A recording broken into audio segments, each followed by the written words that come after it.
I have a very traditional background in strategic consulting and investment banking, and post the Lehman bankruptcy I took the decision not to return back to mainstream finance and to look and pick up on the original experience I had both in my graduate studies, where I studied development economics in emerging markets, and then in my early career spent time working for the European Bank for Reconstruction and Development. I decided to look back at what I had both studied and contributed many years previously and apply those skills to the impact investing space.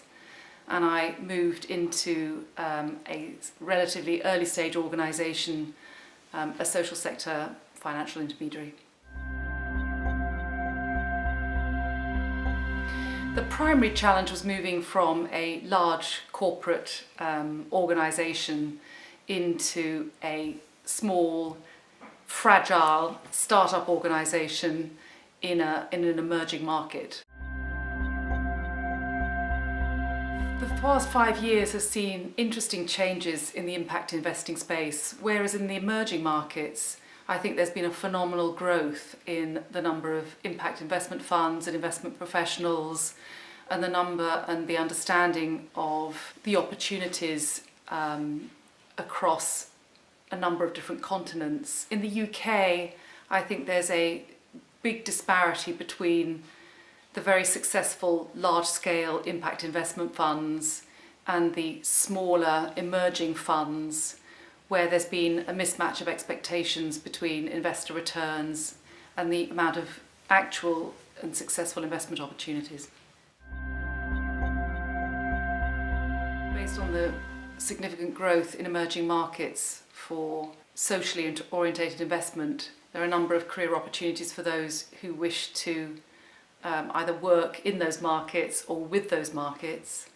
In the UK, I think there are, or indeed developed markets, there are opportunities across the spectrum. There are, of course, the opportunities to take the entrepreneurial plunge and to engage in setting up businesses, be they tech-enabled, be they infrastructure and the like, to address some of the social challenges that we have.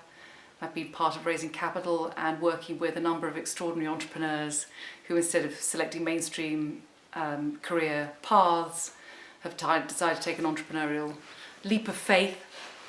In terms of those serving the impact investing and social investment markets, I think there are relatively less opportunities. There has been, of course, new social investment funds. Many of the more established funds centre on scalable technology, or indeed more secure asset-backed revenues, or indeed asset funds such as property or energy.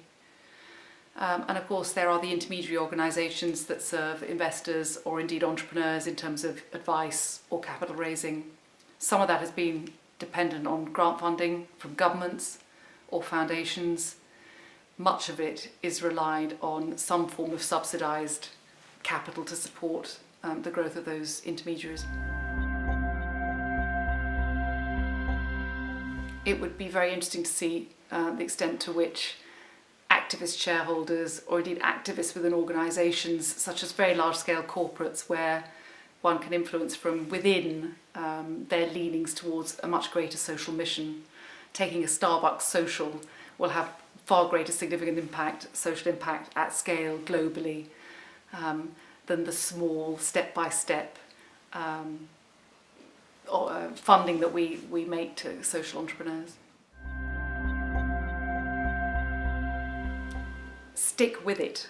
The movement is going in the right direction. I think recent times in a post-Brexit world, it's more evident and more urgent than ever to ensure that all of us in our professional lives incorporates and is aware of the power of capital to influence social outcomes.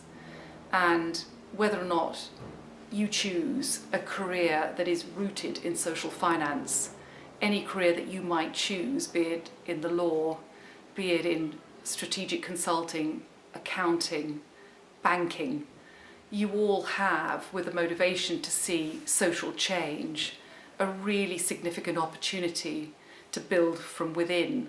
So I would say it's equally valid taking your principles and aspirations into what otherwise might have been seen, or still today seen, as a mainstream career, as well as to pioneer in the impact investing space.